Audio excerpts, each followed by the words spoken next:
사랑해 주님 감사합니다. 이 시간 주님 앞에 나와 예배드립니다. 우리 예배를 받아주시옵소서. 감사합니다. 예수님의 이름으로 기도드렸습니다. 아멘. 가능하신 분들은 자리에서 일어나서 찬양하겠습니다.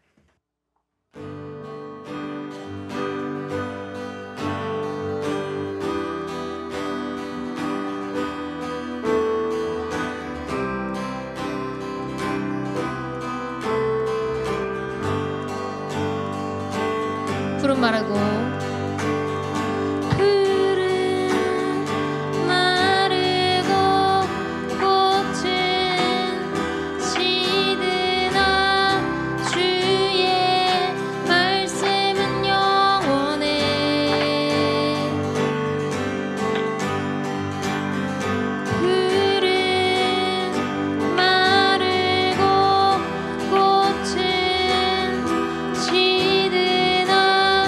주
한 사람이면 충분했던 주님,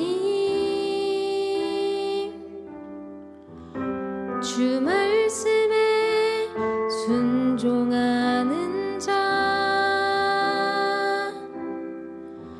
한 걸음마다 하나님 말씀 의지하여 주님의 마음에 동참하는 자, 그 사람이 내가 되길 원해. 주 말씀에 순종하는 자, 한 걸음마다 하나님 말씀 의지하여 주님의 마음에 동참하는 자,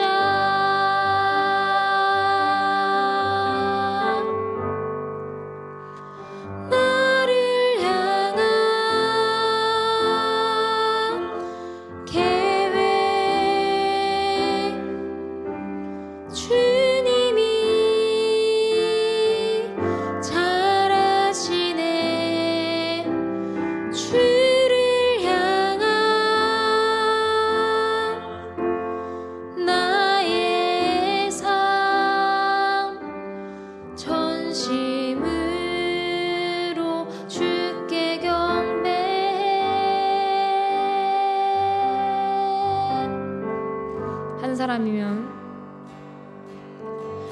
한 사람이면 충분했던 주님, 주 말씀에 순종하는 자, 한 걸음마다 하나님 말씀 의지하여 주님의 마음에 동참하는 자, 그 사람이 내가 되길 원해. 주 말씀에 순종하는 자, 한 걸음마다 하나님 말씀 의지하여 주님의 마음에 동참하는 자,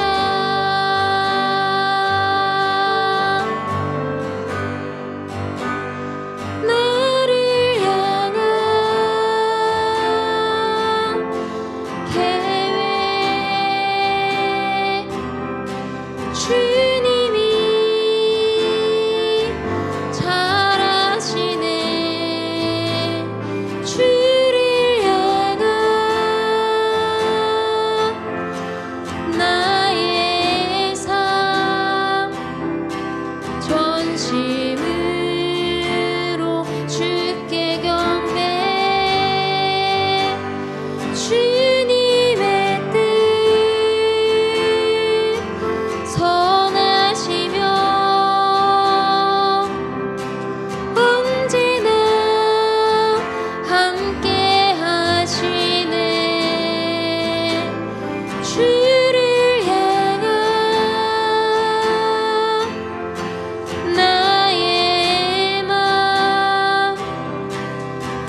한 사람이면 충분했던 주님, 주 말씀에 순종하는 자, 한 걸음마다 하나님 말씀을 의지하여 주님의 마음에 동참하는 자, 그 사람이 내가 되길 원해. 주 말씀에 순종하는 자, 한 걸음마다 하나님 말씀을 의지하여 주님의 마음에 동참하는 자.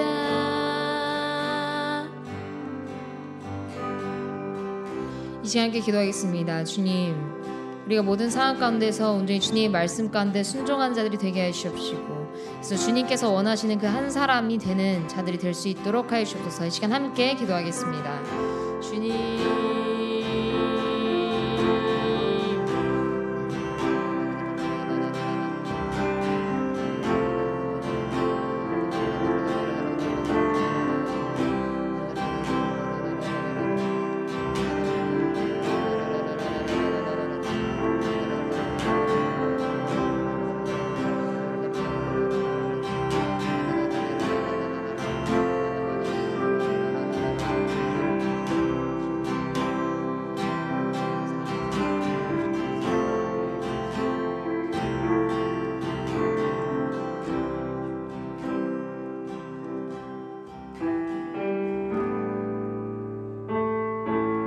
나의 맘 받으소서.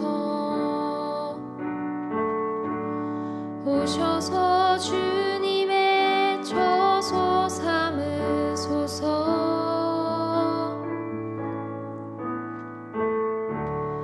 나의 전부이신 주여, 내 맘을 받아주소서. 나의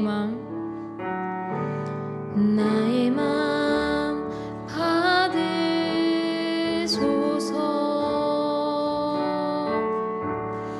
오셔서 주님의 처소 삼으소서.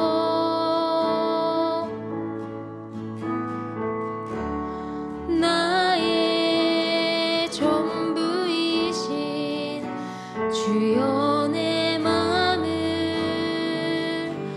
받아주소서. 나의 맘 받으소서. 나의 맘 받으소서.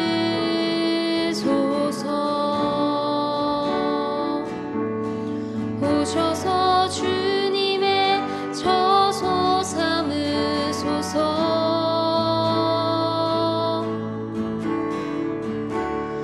나의 전부이신 주여, 내 맘을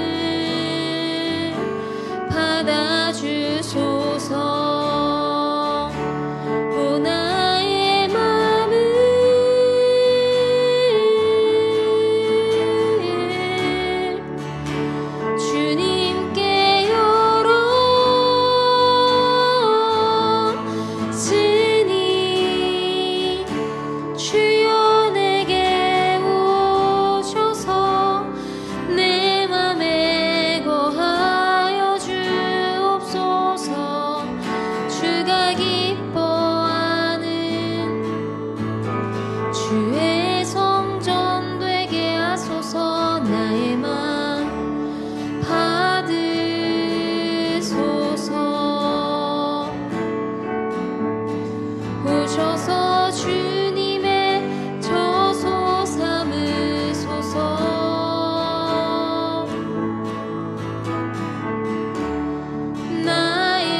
내 마음을 받아주소서. 나의 맘 받으소서. 나의 맘 받으소서. 오셔서 주님의 저소 삼으소서.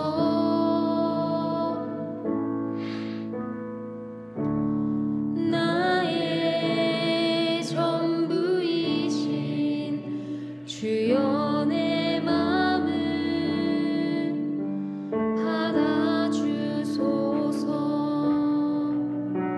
주여 내 마음을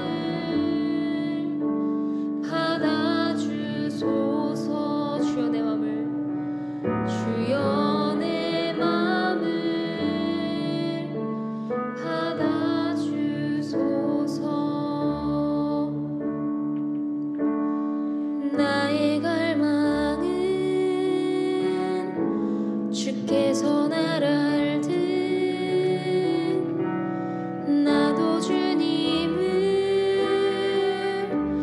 온전히 아는 것. 나의 갈망은 주 날 사랑하듯 나도 주님을 사랑하는 것. 나의 갈망은 나의 갈망은 내 모든 삶을 사랑의 제사로 주께 드리는 것. 내 사랑 주의 기쁨이 되리. 주의 사랑에 빛을 비추리. 주 얼굴 보게 하소서. 주 더욱 알게 하소서. 주님의 눈에 비춰진 아름다운 보리. 주 모든 것 주셨으니 주 영상 담기 위하여 나의 모든 것을 주님께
다시 오실 왕 여호와께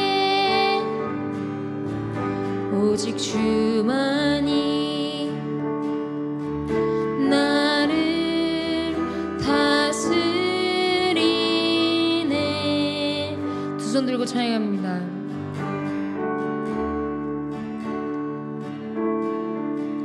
두 손 들고 찬양합니다. 다시 오실 왕 여호와께 오직 주만이 나를 다스리네.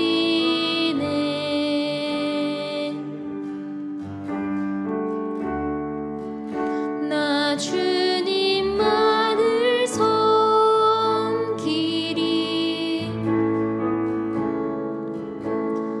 헛된 마음 버리고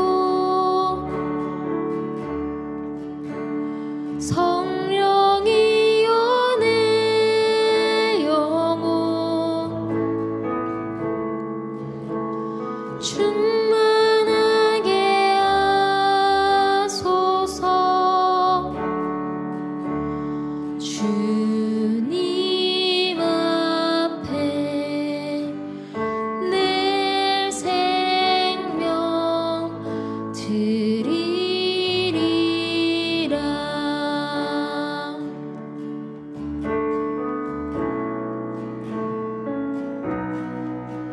두 손 들고 찬양합니다. 다시 오실 왕 여호와께 오직 주만이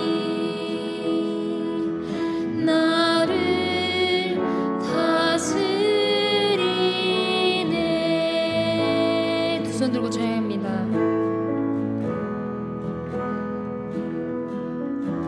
두 손 들고 찬양합니다. 다시 오실 왕 여호와께 오직 주만이 나를 다스리네. 나 주님만을 섬기리. 헛된 마음 버리고 성령이여 내 영혼 충만하게 하소서. 주님 앞에 내 생명 드리리라. 두 손 들고 찬양합니다.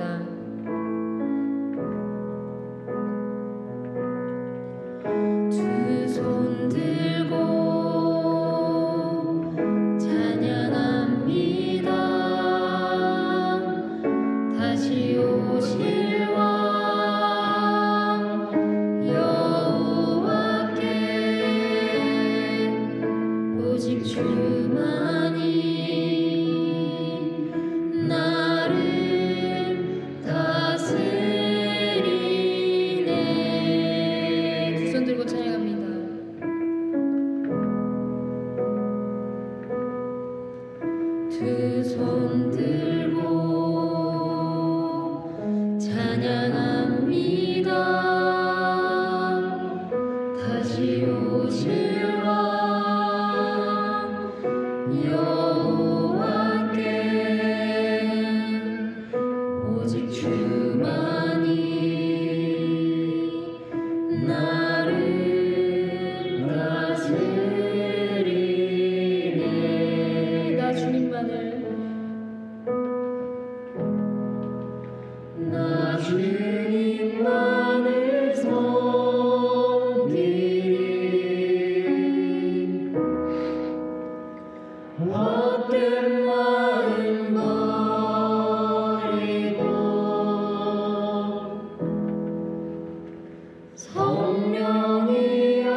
주님만을 나 주님만을 섬기리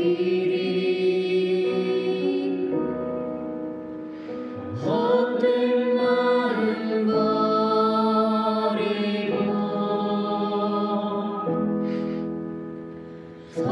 성령이여 내 영혼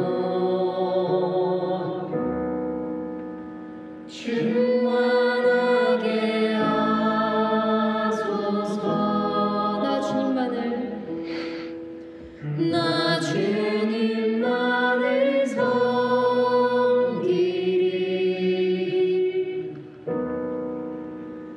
헛된 마음 버리고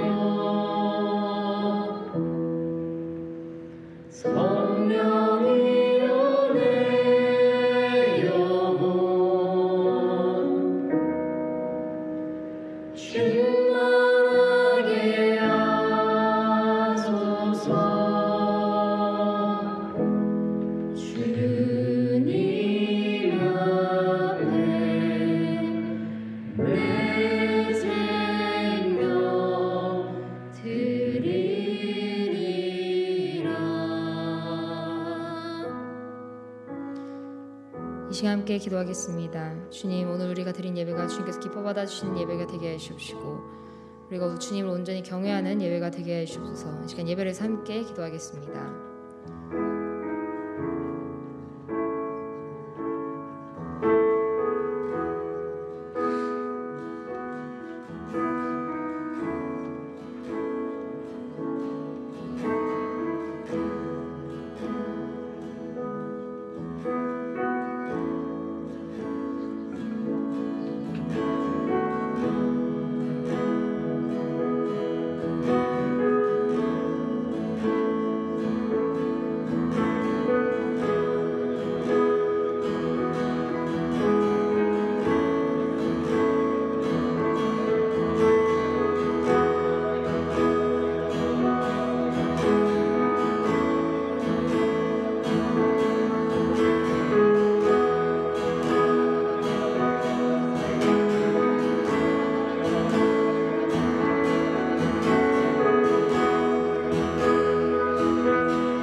주님, 우리가 함께 모여서 이렇게 예배드릴 수 있는 기회를 허락해 주셔서 감사드립니다. 이제 말씀 시간입니다. 목사님께서 말씀을 전하실 때 놀라운 기적과 역사가 일어나게 하시옵시고 우리가 주님의 말씀을 듣고 순종의 결단을 하는 시간이 되게 하시옵소서. 감사합니다. 예수님의 이름으로 기도드렸습니다. 아멘.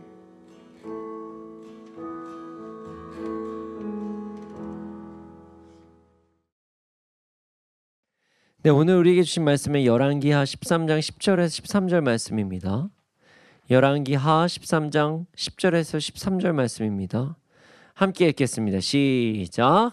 유다의 왕 요아스의 제37년에 여호아스의 아들 요아스가 사마리아에서 이스라엘 왕이 되어 16년간 다스리며 여호와께서 보시기에 악을 행하여 이스라엘에게 범죄하게 한 느밧의 아들 여로보암의 모든 죄에서 떠나지 아니하고 그 가운데 행하였더라. 요아스의 남은 사적과 행한 모든 일과 유다 왕 아마샤와 싸운 그의 업적은 이스라엘 왕 역대지략에 기록되지 아니하였느냐.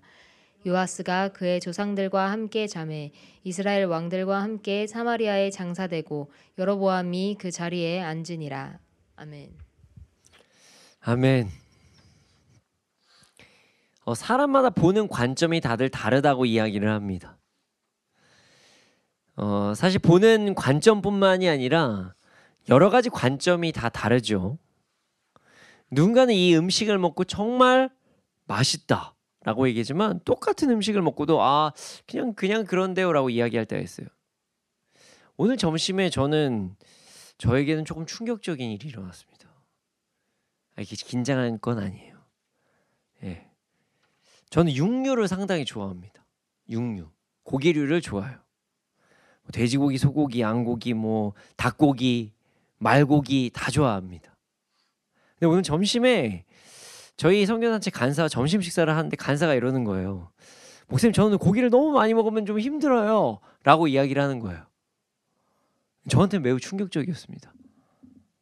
저는 청년 시절, 정확히 말하면 어머니와 함께 자랄 때는, 제가 자취하기 전에는 아침에 무조건 고기를 먹었습니다. 어떤 방송인이 아침에 삼겹살을 먹는다니까 와 대단하다 이렇게 이야기를 하는데요. 저는 매일 아침 삼겹살을 먹었습니다. 그 정도로 고기를 너무 좋아했어요. 물론 여러 가지 고기를 먹었어요. 먹으면서 하나님께 와 진짜 먹을 수 있도록 하시면 너무 감사합니다 이러면서 먹었던 것 같아요. 그래서 누군가 고기를 계속 먹으면 그렇게 좋지는 않아요 이런 얘기가 저에겐 충격적으로 다가왔던 거죠. 물론 저희 간서는 육고기보다 물고기를 좀 더 좋아합니다. 예, 그래 고기를 좋아하지 않는다는 건 아니에요. 그래서 누군지 대충 아실 분은 아실 텐데요. 물고기 많이 사주시면 좋을 것 같습니다. 하지만 제 입장에서는 고기를 매일 먹는다는 생각만 하면 하나님께 너무 감사하다. 매우 즐거운 일이다.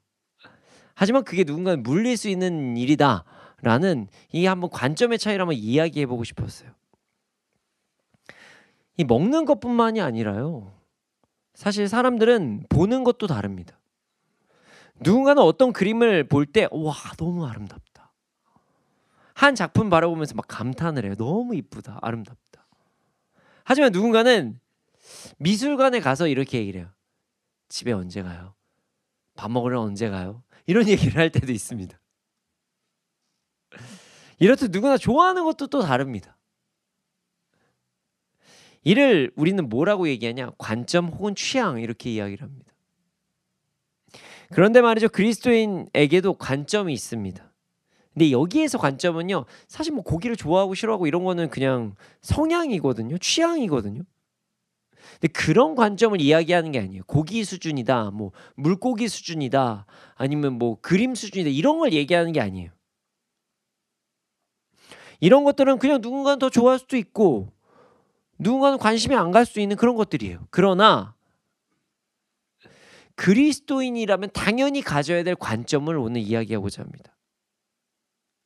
오늘 말씀은 그리스도인의 관점에 대한 말씀입니다.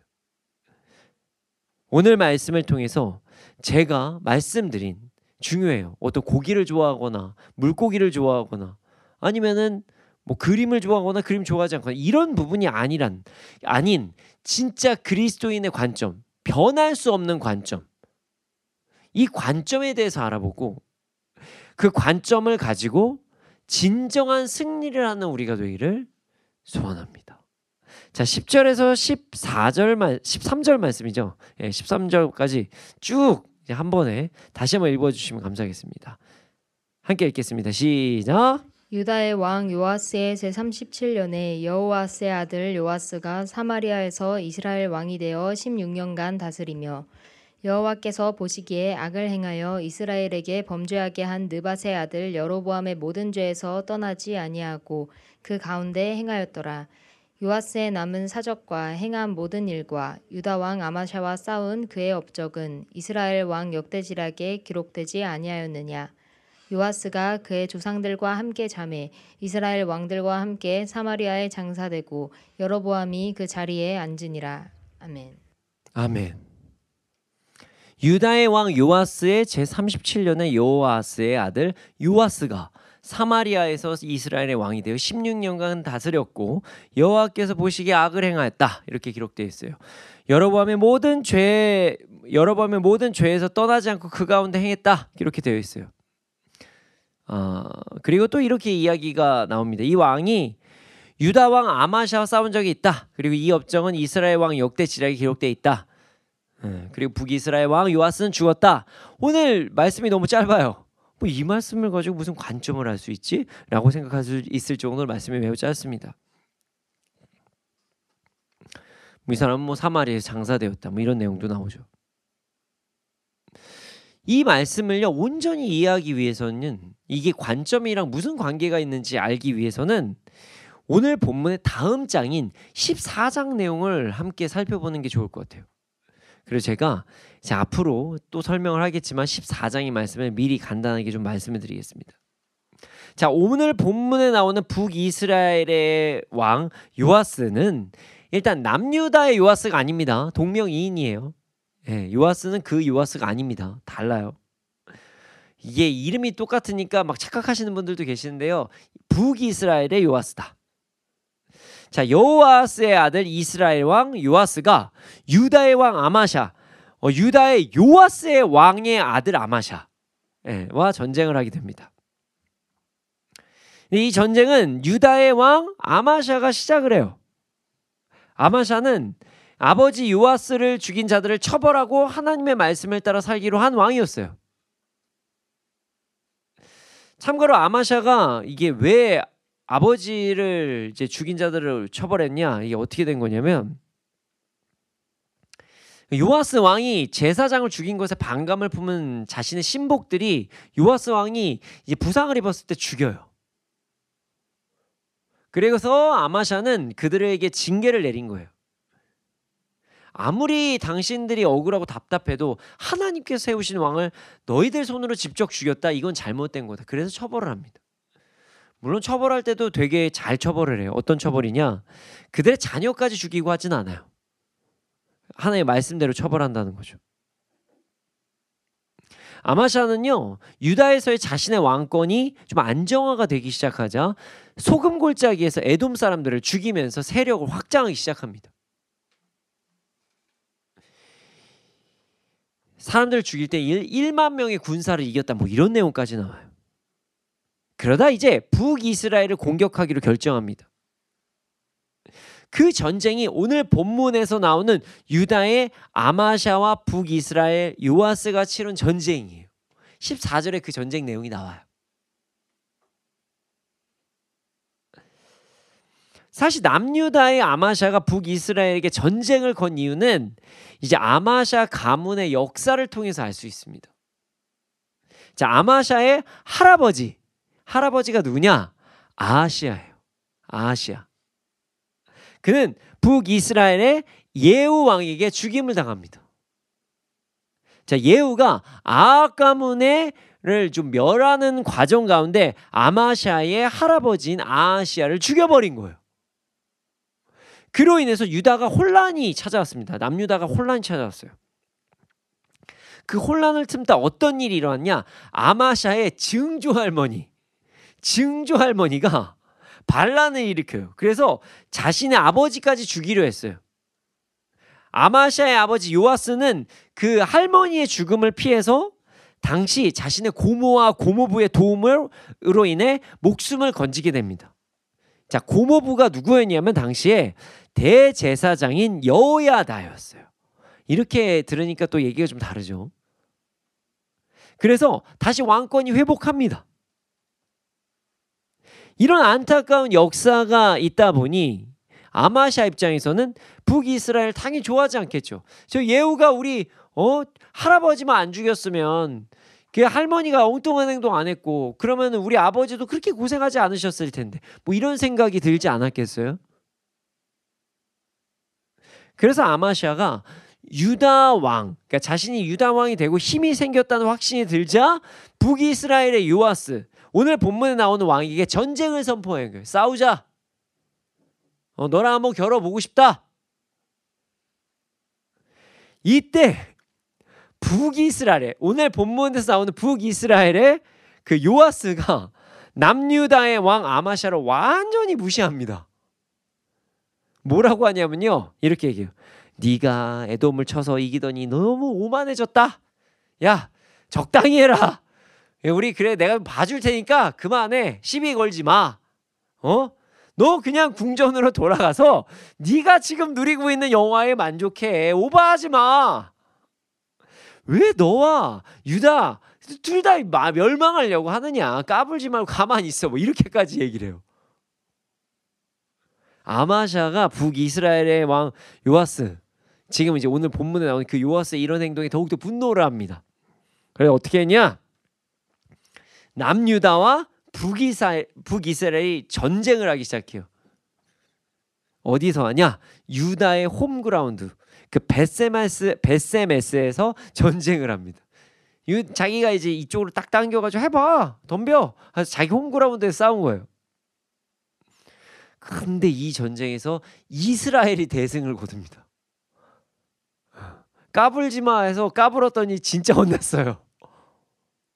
심지어 어느 정도냐면요, 요아스의 왕, 오늘 요아스 왕, 북이스라엘의 왕 요아스가 유다 왕 아마샤를 사로잡아요. 그래서 예루살렘까지 끌고 갑니다. 여기서 멈추지 않아요. 예루살렘 성벽을 에브라임 문부터 성 모퉁이까지 400규빗, 그러니까 200m 정도를 그냥 성벽을 다 파괴해 버립니다. 적군, 그러니까 그 유다의 성벽들을 200m를 다 무너뜨려 가지고 이제 완전히 이제 그 나라의 치안을 무너뜨려 버린 거예요. 방어막을. 이게 200m의 성벽이 파괴됐으면요, 여러분 웬만한 대군도 다 들어가요. 성벽이 있으니까 못 들어가는 거거든요. 이것뿐만이 아니에요. 성전과 왕궁 곳간에 있는 금과 은과 모든 기명을 다 탈취해서 심지어 사람까지 볼모로 잡아서 그냥 사마리아로 데려가 버립니다. 이게 누구냐? 오늘 본문에 나오는 요아스 왕이에요. 엄청나죠? 남유다의 왕 아마샤는 북이스라엘 왕 요아스, 그러니까 오늘 본문에서 나오는 북이스라엘 왕 요아스에게 완벽하게 패배를 당합니다. 반대로 얘기하면 오늘 본문에서 나오는 어떤 요아스 왕이 완벽한 승리를 해요. 이 오늘 본문은 아주 짧게 이 왕을 소개하지만 사실은 엄청난 힘을 가진 왕입니다. 그런 왕이에요. 북이스라엘의 요아스는 이렇게 엄청난 국방력을 가진 왕이었음에도 불구하고 그의 업적은 매우 짧게 기록이 됐다는 거예요. 자, 오늘 본문에서 나오는 북이스라엘의 왕 요아스를 통해서 우리가 생각해 볼 만한 부분이 있습니다. 성경에서는 왜 요아스에 대한 부분을 이렇게 짧게 기록할까요? 누군가는 이렇게 생각할 수 있습니다. 어차피 뒤에 나오니까 유다 왕 아마샤에 대한 부분에서 또 기록하니까 굳이 뭐 두 번 이야기할 필요 있습니까? 그냥 아마샤에서 그냥 얘기하시는 거죠 라고 생각하실 수 있어요. 물론 그렇게 생각하실 수도 있습니다. 하지만 우리가 잘 생각해 봐야 될 부분이 있어요. 자, 유다의 왕 아마샤와 북이스라엘의 요아스가 지금 전쟁의 승리자가 누구였죠? 요아스예요. 아마샤가 이긴 게 아니에요. 요아스가 이겼어요. 그럼 우리가 웬만한 일반적인 역사서를 통해서 한번 생각해 볼 만한 게 있죠. 자, 많은 역사서들, 성경이 아닌 다른 역사서들을 보면 대부분은 어떻게 기록되어 있죠? 승자의 관점으로 기록됩니다. 패자들은요, 그 전쟁에 대해서 기록을 안 하려고 그래요. 자기가 진 전쟁을 굳이 기록할 필요가 있습니까? 하지만 승리를 하면요, 어떻게 승리했다, 이렇게 이겼다, 막 이런 거 막 다 적습니다. 그러니까 우리가 이순신 장군의 그 상황에서도 이겼다 그래서 우리가 막 그걸 보고 또 보고 영화까지 만들고 그런 거 아닙니까? 그런데 말이죠, 오늘 본문을 이러한 관점으로 보면 참 특이하게 성경에 기록되어 있다는 거예요. 분명 누가 이겼죠? 요아스가 이겼어요. 아마샤를 요아스가 이겼다는 거예요. 심지어 완벽하게 승리했습니다. 어느 정도로 승리했냐? 아마샤의 본토 유다 땅에서 전쟁을 했음에도 불구하고 북이스라엘이 승리했습니다. 그냥 승리한 것도 아니에요. 나라의 왕을 사로잡은 다음에 유다의 중심부라고 할 수 있는 예루살렘까지 막 진격을 합니다. 그런 다음에 예루살렘 성벽 200m로 그냥 부셔버려요. 대승이죠. 대승이에요. 그럼에도 불구하고 성경은 승리자인 요아스의 삶에는 그 전쟁을 매우 간단하게 소개합니다. 그것 나와 끝이에요. 오히려 패배한 아마샤의 인생을 통해서 그 전쟁을 이야기합니다. 일반적인 역사서라면 분명 승자의 입장에서 전쟁을 길게 서술할 텐데 왜 성경은 전쟁에서의 그 패자의 인생에 이 전쟁을 기록한 것일까요? 조금이라도 더 아마샤의 이야기를 더 집어넣으려고 해주셨을까요? 여기엔 이유가 있습니다. 바로 성경은 다른 관점으로 승리를 보고 있기 때문입니다. 인간들의 입장에서 전쟁에서의 승리, 영토의 확장이 위대한 삶, 승리한 삶이라고 생각하지만 하나님께서는 이것이 진정한 승리가 아니라고 말씀하신 거예요. 아마샤가 비록 요아스에게 패배를 하였지만 하나님께서 기뻐하신 인생은 전쟁에서 승리한 북이스라엘의 요아스가 아니라 남유다의 아마샤의 인생이었다고 말씀하시는 거예요. 오늘 본문을 보면 북이스라엘의 요아스는 이스라엘의 범죄한 그 느밧의 아들 여로보암의 모든 죄에서 떠나지 아니하고 그 가운데 행하였다 이렇게 말씀하십니다. 그리고 그 다음 절에 남은 사적과 행한 모든 일과 유다 왕 아마샤와 싸운 업적은 뭐 기록되어 있어 이렇게 말씀하세요. 반면 14장 3절을 보면요 뭐라고 나와 있냐 14장 오늘 나와 있지는 않아요. 나중에 한번 성경 찾아보세요. 믿음의 선택 뒷면만 봐도 아실 수 있습니다. 아마샤가 완벽하지는 않지만 여호와 보시기에 정직히 행하였다 이렇게 기록되어 있어요.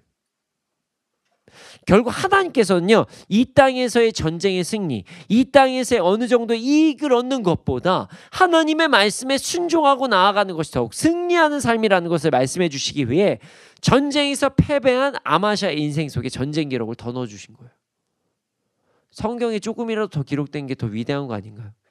물론 안 좋은 쪽으로 기록된 건 아니잖아요. 잘 살았다를 먼저 말씀해 주셨죠. 나중에 아마샤에 대해서 이야기할 때 말씀드리겠지만 우리가 최선을 다해도 어떤 순간에는 교만하면 무너질 수 있다. 이건 또 다른 의미로서 말씀해 주시는 거예요. 하지만 아마샤의 인생 속에서 성경에서 말씀해 주셨다. 이것은 위대한 일인 거죠. 아무리 세상에서 승리를 하는 삶을 살아도 하나님의 말씀에 순종하지 않으면 그것은 참 승리한 삶이 아니라고 말씀하시는 거예요. 오늘 예배 함께 하시는 분들은 이곳에 계시는 분들 그리고 방송을 통해서 예배 드리시는 분들은 그 전제로 제가 그리스도인이다 라는 전제로 말씀드리고자 합니다. 여러분 우리 모두 우리의 삶을 되돌아보기를 소원합니다. 우리는 그리스도인임에도 불구하고 세상에서 말하는 삶과 별로 다를 바 없는 인생을 살 때가 너무나도 많습니다. 남들이 말하는 승리하는 삶, 성공하는 삶에 집중하며 살아갈 때가 많이 있다는 거예요.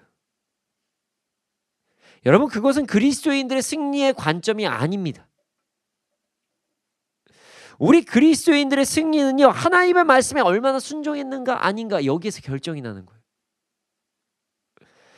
자 이게 이해가 안 되시나요? 자 예를 들어 볼게요. 모든 스포츠에 룰이 있습니다. 규칙이 있어요. 제가 잘 못하지만 축구 얘기 한번 해보죠. 자 축구는 11명의 선수가 상대 팀의 골대에 골을 넣을 때 승리를 한다. 이런 규칙을 가지고 시합을 합니다. 게임을 해요. 세부적으로 또 여러 규칙들이 있어요. 뭐 정해진 공간을 밖에 나가면 안 된다. 그리고 골키퍼 이외에 다른 선수들은 공을 손으로 만져서 안 된다. 골키퍼도 어느 선을 넘어가면은 공을 손으로 만지면 안 된다. 뭐 이런 규칙들이 있어요. 이런 규칙, 이런 룰을 기준으로 경기를 하고 그 안에서 승부를 내는 것이 축구입니다. 그런데 말이지 어떤 사람이 자신의 마음대로 규칙을 바꾸겠다고 하고 축구협회 그리고 심판이 동의하지도 않는 상황임에도 불구하고 이제부터는 자신의 골대에 골을 넣으면 승리하라고 혼자 선포해버려요. 그리고 나서 막 자기 혼자 신나서 자기 골대에다가 슛을 막 엄청 때려요. 골키퍼가 당황하겠죠? 당황할 거예요. 왜 그러냐? 정신 차려라. 아무리 얘기도 규칙 바꿨다니까 내가 바꿨어요 하면서 자기 혼자 막 때려요 슛을. 그래가지고 결국엔 자살골을 계속 넣었다고 가정해 봅시다. 그럼 이 선수로 인해서 팀이 당연히 패배하겠죠? 그렇게 해서 패배를 했는데 자기 혼자 규칙이 바뀌었는데 왜 졌냐고 심판에게 막 항의를 해. 그럼 심판이 뭐라고 할까요? 아, 그럴 수 있지. 아, 규칙 바꿔줄까? 이번에 이기게 해줄까? 이렇게 얘기하나요? 절대로 아닙니다. 정신 차리세요. 정신 차리세요. 규칙은 규칙이에요. 왜 그래요? 뭐 끝까지 하잖아요. 당신 선구, 영구, 제명 이렇게 되겠죠. 그렇지 않겠습니까? 그런데 말이죠. 우리 그리스도인들이 이런 황당한 행동을 할 때가 있어요. 자신이 그리스도인이라고 이야기하면서 하나님께서 정하신 규칙을 따르지 않고 살아갈 때가 많이 있다는 거예요. 분명 말씀에는 순종하는 삶이 승리라고 말씀하셨는데 자기들끼리 규칙을 다시 정합니다. 그리고 이렇게 얘기해요. 이제부터는 우리 그리스도인들은 다른 규칙을 따르겠어 이렇게 얘기해요. 그러면서 이렇게 대세다 이렇게 이야기를 하기 시작해요. 아유 목사님 그리스도인이 왜 그러나요? 그렇지 않아요. 들어보실래요? 이게 말이 되는 상황인지. 말이 안 되죠. 근데 진짜 말이 안 되는 이런 행동을 하고 있습니다. 내 마음대로 안 되면 내가 원하는 대로 어떤 생각대에 이루어지지 않는다면 내가 생각하는 승리, 세상에서도 승리, 다른 사람들 앞에서 뭔가 대단해 보이는 삶이 아니라면 패배하는 삶이라고 스스로 생각해요. 그리고 막 어쩔 땐 막 억울해하고 하나님 막 원망해요. 하나님 나한테 왜 그러세요? 그럼 하나님께서 말씀해요. 내가 얘기하는 승리는 그게 정신 차려. 이래. 하나님 왜 그러시냐고. 나 사랑하신다며. 나한테 왜 이런 패배를 주세요. 야 잠깐 정신 차려. 구체적으로 얘기해 볼까요? 하나님 저 세상에서도 잘 돼야 되는데 왜 그게 안 돼요? 저 이번에 시험 잘 봤어야 되는데 꼭 취업 됐어야 되는데 이번에 내가 원하는 사람과 결혼하고 내 자녀가 세상에서 제일 잘 나가야 되는데 왜 안 되는 거예요? 저 패배한 거 아니에요? 이런 말도 안 되는 고백을 하면서 하나님 원망해요. 어디 써 있어요 성경에? 성경 어디 써 있냐고요? 그거 안 되면 막 우울해. 진짜 난 아무것도 아니고 항상 누가 그게 패배한 인생이래요. 어디 써 있어요 성경에? 여러분 성경을 한번 보십시오. 하나님께서 여러분이 시험에서, 취업에서, 재정 문제에서, 대인관계에서 혹은 자녀에게, 부모의 어떤 문제로 인해서 문제가 발생하면 패배한 인생이라고 성경에 기록되어 있습니까? 세상 사람들은요 그들의 룰이 막 그렇다고 하니까 뭐 그럴 수도 있다고 쳐요. 우리 그리스도인들이 그걸 받아들인다는 게 말이 됩니까? 말이 안 된다는 거예요. 그렇지 않습니다. 그냥 우리에게 문제가 하나 온 거예요. 그냥 어려움이 하나 찾아온 거라고요. 그건 실패한 인생이 아니에요. 그건 루저가 아니라는 거예요. 오히려 하나님의 말씀에 기록이 되었음에도 불구하고 자신의 마음대로 규칙을 바꾸려고 하는 게 실패한 인생이에요. 말씀에 기록되어는 있지만 하나님께서는 다 이해하신다고 하면서 은근슬쩍 넘어가는 인생이 실패한 거라고요. 세상 사람들과 별다른 차이 없이 그냥 막 살아요. 무슨 그리스도인이에요? 제가 다 부끄러워요. 그래도 마음에는 하나님이 계세요. 말 같지도 않은 얘기를 하는 거예요. 진짜로. 바깥에서 막 불륜 다 저지르면서 그래도 너만 사랑했어. 내 몸은 저리가. 무슨 말 같지도 않은 소리 하고 있어요. 불륜은 불륜이지. 아니에요? 아닌 거라는 거예요. 잘못된 건 잘못된 거잖아요. 진짜 실패한 인생은 말씀대로 살지 않는 게 실패한 인생이에요. 근데 오해는 하지 마십시오. 우리가 하나님의 말씀, 성경을 그대로 100% 순종하면서 살 수 있을까요? 안 돼요. 못합니다. 이렇게 오해하시면 안 됩니다. 성경 말씀 100% 따르십시오. 그거 아니면서 실패. 이 얘기하는 게 아니에요. 또 이걸 오해하지 마십시오. 저도 죄 짓습니다. 저 거짓말하면 안 되잖아요. 예. 저도 가끔 욱할 때가 있어요. 저도 가끔 누군가 미워하는 마음이 막 찾아올 때도 있고요. 막 돈, 음란, 권력으로 인해서 유혹을 받을 때도 있어요. 물론 사람들이 말하는 실질적인 뭐 행함의 죄, 제가 도둑질을 진짜 하지는 않고 막 불륜을 하지는 않고 권력을 위한 막 거짓말하고 실제로 행동은 아니지만 마음으로는, 머리로는 가끔씩 유혹에 빠질 때도 있다는 거예요. 뭐 가끔 이제 막 저희 뭐 이제 막 얘기를 하다 보면 욱하는 거에 대해서 오늘 고민이 있었는데, 저도 욱할 때 많아요. 가끔씩 막. 그래서 하나님 밤에 회개하고 막 이럴 때 있어요. 저도 연약할 때가 있어요. 제가 지금 말하는 것은 죄 지음은 실패했다 이게 아니라, 이게 아니에요. 정확히 말씀드리면 자신의 마음대로 관점을 바꿔버리고, 그러니까 룰을 자기 마음대로 바꿔버린 게 실패한 인생이라는 거예요. 룰을 바꿔버리는 거. 말씀에 순종하지 않으면서도 당당한 게 잘못됐다는 거예요.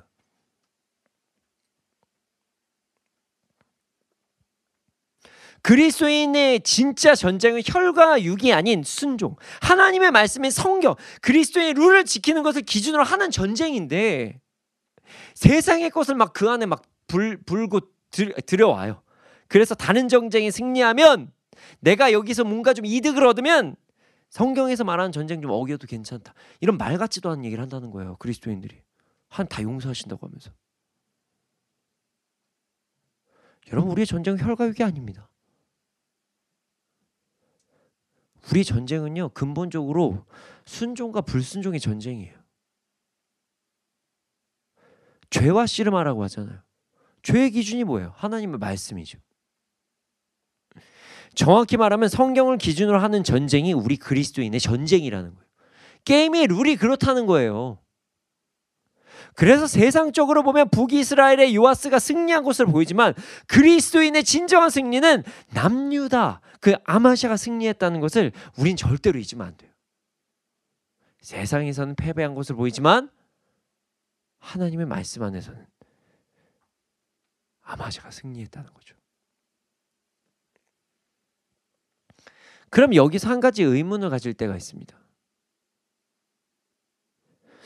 목사님 말씀 맞는데 왜 어느 순간부터 많은 그리스도인들이 성경이 기준이라는 것을 알면서도 자기 마음대로 기준 규칙을 바꾸고 다른 전쟁에서 승리를 하면 괜찮을 거라는 이야기를 하기 시작했을까요? 왜 그랬을까요? 말씀이 기준인 걸 알면서도요. 여러 가지 이유가 있지만 저는 개인적으로 은혜, 남용 때문에 그러하다라고 생각합니다. 하나님께서는 사랑이십니다. 사랑이세요. 그리고 그 사랑으로 이 땅에 독생자 예수 그리스도를 보내주셨어요. 그리고 그를 믿는 자마다 영생을 얻게 하셨습니다. 성경 말씀이 기준이고 규칙이라는 건 맞지만, 하나님께서는 그 말씀의 규칙을 넘어서 예수 그리스도의 희생으로 은혜를 더해 주셨습니다. 이게 무슨 말이냐면, 이론적으로만 보면 우리가 말씀에 순종하지 않아도 예수님을 믿으면 구원 얻게 되는 것처럼 보인다는 거예요. 무슨 말인지 이해 가십니까? 놀라운 은혜죠. 좀 더 쉽게 얘기를 하면, 말씀에 순종하는 것과 순종하지 않는 것으로 천국과 지옥이 결정되는 것이 아니라 예수님을 믿음으로 구원을 얻게 되는 놀라운 은혜를 하나님께서 우리에게 베풀어 주셨다는 거예요.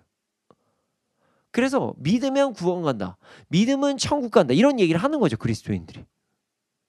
그런데 말이죠, 여기서 잊지 말아야 될 것이 있습니다. 우리가 말씀에 다 순종하지 못해도 믿음을 가지고 죄를 회개하고 나가면 구원받게 되는 원리, 그건 맞습니다. 그런데 이 원리가 어디서 나온 거냐면요, 우리가 지은 죄 짓고 있는 죄, 지을 죄 모두 예수님께서 감당하셨다는 거예요. 대가 지불이 없었다는 게 아니에요. 그냥 뿅 하고 사라져. 이게 아니라 예수님이 대신 짊어지셨다는 거예요. 그래서 우리가 믿음으로 구원받은 거예요. 대가 지불이 없는 게 아니라 그걸 예수님이 지셔서 우리가 믿음으로 구원받았다는 거예요. 그럼 예수님께 너무 감사할 일이죠. 너무 감사할 일이에요. 그런데 말이죠. 어느 순간 많은 그리스도인들이 이 은혜를 남용하기 시작합니다. 그래서 어느 순간부터 이런 사람들이 등장하기 시작해요. 성경 말씀대로 살지 못하는 건 너무 당연한 것이고 그러니 우리는 예수님을 잘 믿고 회개하면 된다. 틀린 것 같고 틀린가 맞은가 애매하게 하는 말들이 점점 나오기 시작해요. 이게 맞는 말 같기도 하고 있고 애매한데? 이런 생각이 들어요. 근데 여기에서 더 나아가 그들이 뭐라고 얘기하냐? 하나님께서 다 용서하여 주시니 말씀하는 건 너무 율법적이야. 이런 얘기가 등장하기 시작합니다. 여러분, 이 은혜 남용이에요. 물론 우리의 구원이 행위가 아닌 믿음으로 이루어지는 건 맞습니다. 맞아요. 그런데 말이죠. 어느 순간부터 많은 그리스도인들이 죄를 지으면서 너무 당당해하고 있어요. 잘못하면서 막 당당해요. 나 사랑하신다고 하셨으니까 다 용서해줘. 당연한 거 아니에요? 이렇게 당당해졌어요. 하나님께 나 용서해달라는 강요를 하고 있어요. 이제는 죄를 잘 지었으면, 연약한 모습을 보였으면 부끄러움이라도 있어야 되는데 부끄러움이 없어졌어요. 그러면서 괜찮아, 자유해. 말도 안 되는 소리를 하고 있어요. 사람들이. 나를 사랑하시니까 다 용서해줘요. 용서 왜 안 해줘요? 강요를 해요. 용서를 하나님께. 그러면서 이제 어떻게까지 진행되냐? 성경이라는 기준, 룰을 바꾸기를 시작합니다. 요즘에. 성경 말씀을 다 지키지 않아도 구원을 받으니까 너무 매이지 않아도 된다. 말씀 매이지 말아야 된다. 뭘 매이지를 말아요? 그게 그럼 기준입니까? 규칙이에요. 그럼 예수님, 그리스도인 뭘 믿는 겁니까? 내 마음? 내 마음에 어떤 안락함을 믿어요? 저는 지금 율법주의를 이야기하는 것이 아닙니다. 너무 뻔뻔해서는 안 된다는 거예요. 뻔뻔해서는 안 된다는 거예요. 맞아요. 제가 거짓말을 못 하잖아요. 믿음으로 구원받는 건 맞는데요. 너무 뻔뻔해요.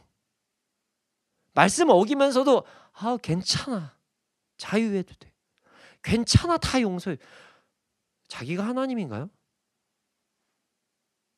규칙을 지키지 않아도, 룰을 지키지 않아도 구원받으니까 그 규칙 무시해도 된다. 이게 맞나요? 한번 생각해 봐야 된다는 거예요. 오히려 하나님의 은혜에 너무 감사하고 이게 다 지키지 못하는 건 솔직히 맞잖아요. 저도 못 지켜요. 제가 다 지켜서 이런 얘기하는 게 아니에요. 오해하지 마세요. 제가 율법만이 구원이다 이런 얘기를 하는 게 아니에요. 근데 감사해야 된다는 거죠. 그리고 죄 짓지 않으려고 피 흘리게 싸워야 된다는 거죠. 죄 짓고 뭘 이렇게 당당해요. 안 된다는 거예요. 다 지키지 못해도 조금이라도 더 하나님께서 기뻐하시는 게 뭘까를 생각하면서 살아야 되는데, 이게 세상 사람인지 그리스도인인지 모르겠어요. 오죽하면 이렇게까지 해요. 요즘 그리스도인들은 뱀파이어 크리스찬이다. 예수님 피만 빨아먹는다. 구원만 쏙 빼먹는다는 거예요. 구원이 보험이래요. 부끄러운 줄 알아야 돼요, 진짜. 오히려 하나님의 은혜에 감사하고 다 지키지 못해도 조금이라도 지키면서 나아가려고 노력하는 게 진짜 참된 은혜를 누리는 거 아닐까요? 우리의 그 잘못된 당담함으로 인해 그리스도인들이 성경이라는 규칙, 룰을 점점 무시합니다. 그래도 못하겠다. 믿음이 그 정도까지 안 된다. 내 마음이 그렇지 않는다. 성경대로 꼭 살 수는 없지 않냐. 그래도 구원은 받지 않냐. 이런 너무 당당하다는 거예요. 자기 좋을 때는 성경 막 이용해요. 내게 능력 주신 자 안에서 모든 거 뭐 하려고 써먹어요. 그러면 자기는 잘 믿는다고 착각하면서 합니다. 그 솔직히 주술적으로 하나님 믿는 거잖아요. 기복주의잖아요. 너무 과한 메시지입니까? 양심에 화인 맞은 게 더 과한 거 아닌가요? 은혜 남용으로 인해 우리의 관점이 점점 잘못되어 가고 있는 게 문제라는 거예요. 그리고 진짜 승리를 누리지 못하는 그리스도인들이 너무 많아지고 있고, 승리를 향해 나아가는 그리스도인들 삶까지 방해하는 그리스도인들이 너무 많아졌다는 거예요.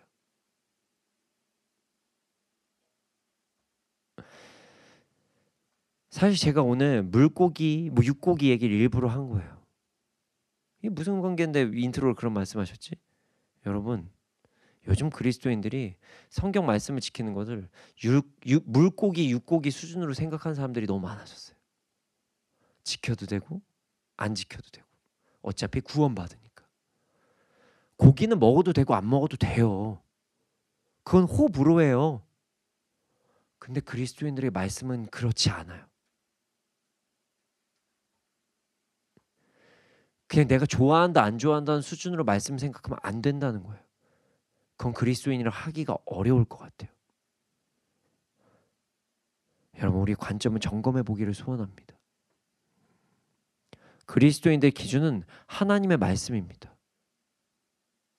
그리고 그 말씀에 순종하는 것이 진정한 승리하는 삶입니다.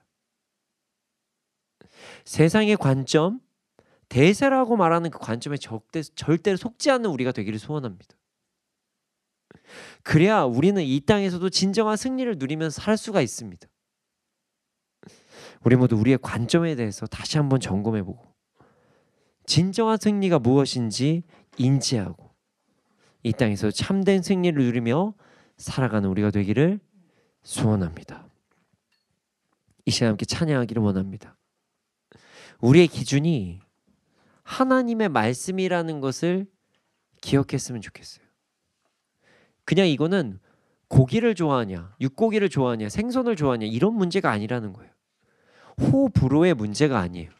그리스도인들에게 말씀, 성경 말씀은요, 그냥 기준이자 룰이자 규칙이에요.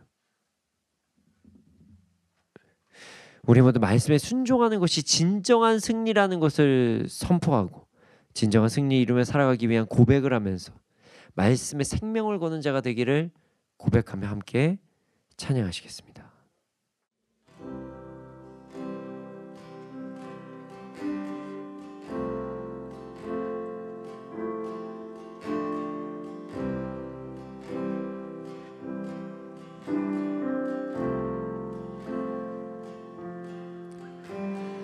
말씀 앞에서 경외함으로 주께 홀로 섭니다. 생명의 말씀 읽고 순종해 주를 예배합니다. 말씀 앞에서 경외함으로 말씀 앞에서 경외함으로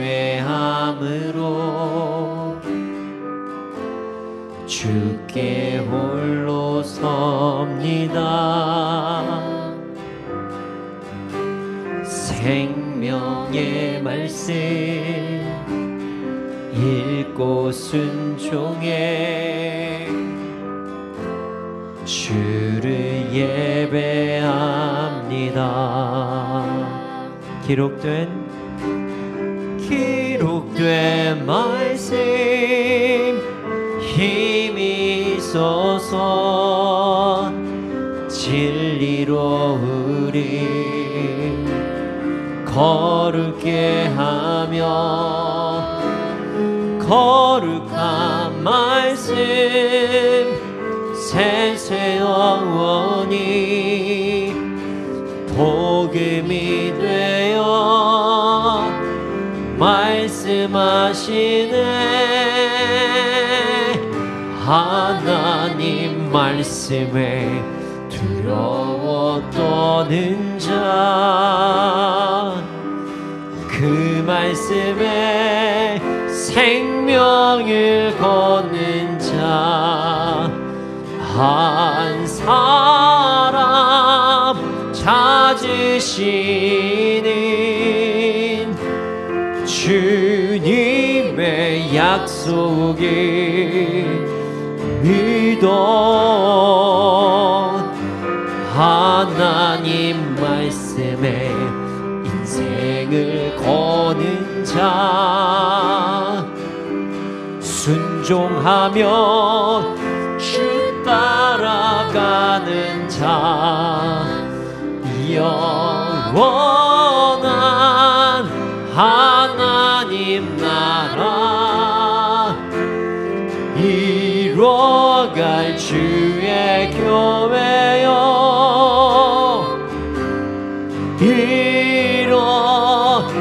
일어나라. 다시 한번 고백하겠습니다. 말씀 앞에서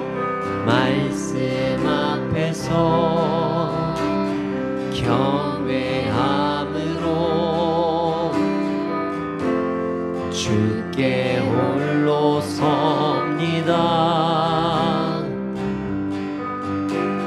생명의 말씀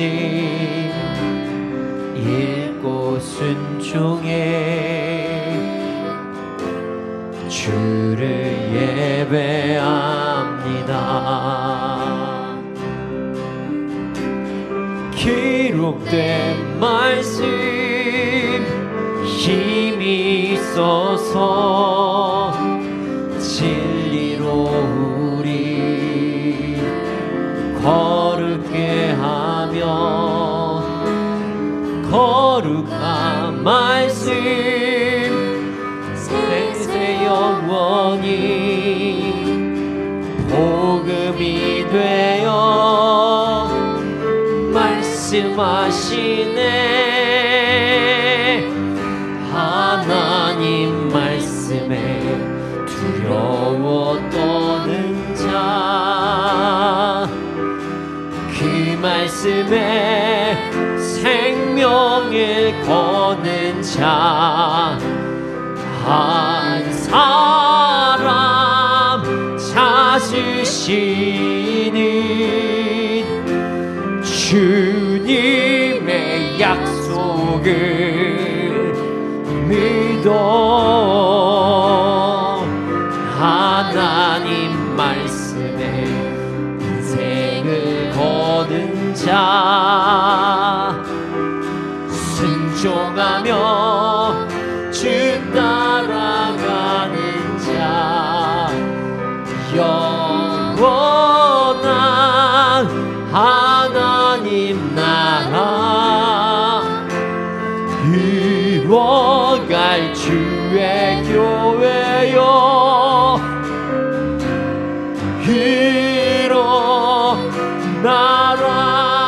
일어나라. 주 말씀이 우리를 구원에 이르는 지혜이니 목숨과 내 뜻 다해 그 말씀에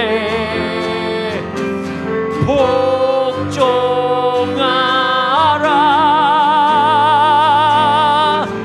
하나님 말씀에 두려워 떠는 자 그 말씀에 생명을 거는 자 한 사람 찾으시는 주님의 약속을 믿어 하나님 말씀에 인생을 거는 자 순종하며 주 따라가는 자 영원한 하나님 나라 이뤄갈 주의 교회여 일어나. 하나님 말씀에 두려워 떠는 자, 하나님 말씀에 두려워 떠는 자, 그 말씀에 생명을 거는 자, 한 사람 찾으시는 주님의 약속을 믿어. 하나님 말씀에 인생을 거는 자, 순종하며 주 따라가는 자, 영원한 하나님 나라 이뤄갈 주의 교회여 일어나라.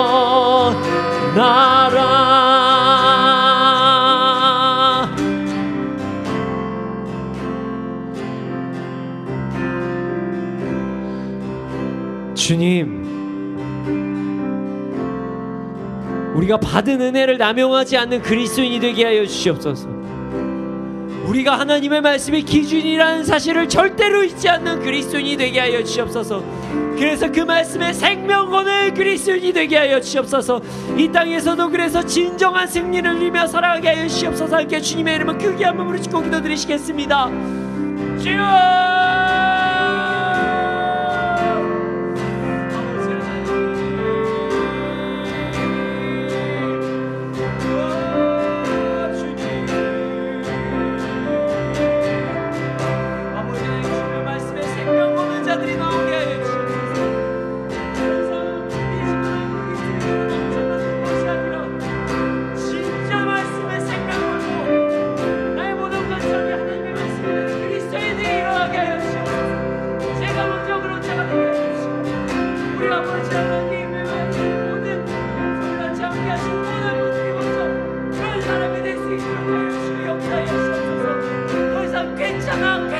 괜찮아 말이 작은 데서 살아가는 것이 아니라 아버지 진짜로 말씀에 목숨을 걸고 순종하며 나아가는 자들이 제발 일어나게 하여 주옵소서.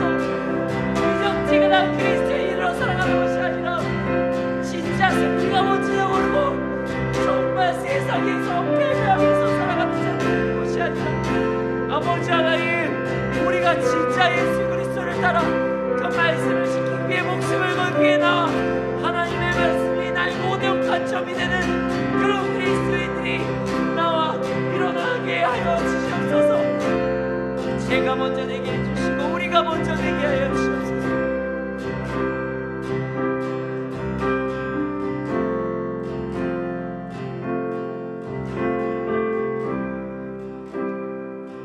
주님,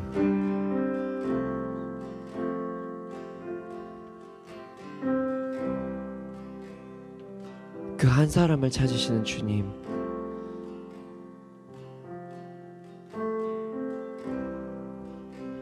성경을 더 이상 이용하는 것이 아니라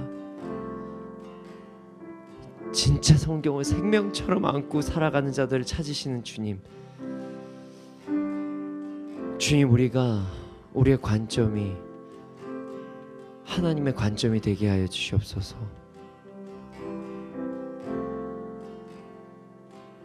그래서 말씀이 생명이라는 사실을 절대로 잊지 않게 하여 주시옵소서. 하나님의 말씀이 호불호가 아니라는 것을 잊지 않게 하여 주시옵소서.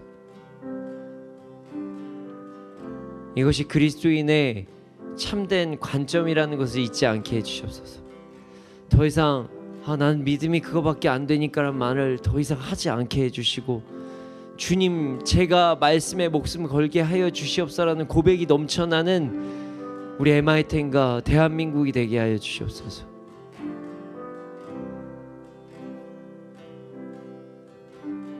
더 이상 그 기복주의에 빠져 살아가는 것이 아니라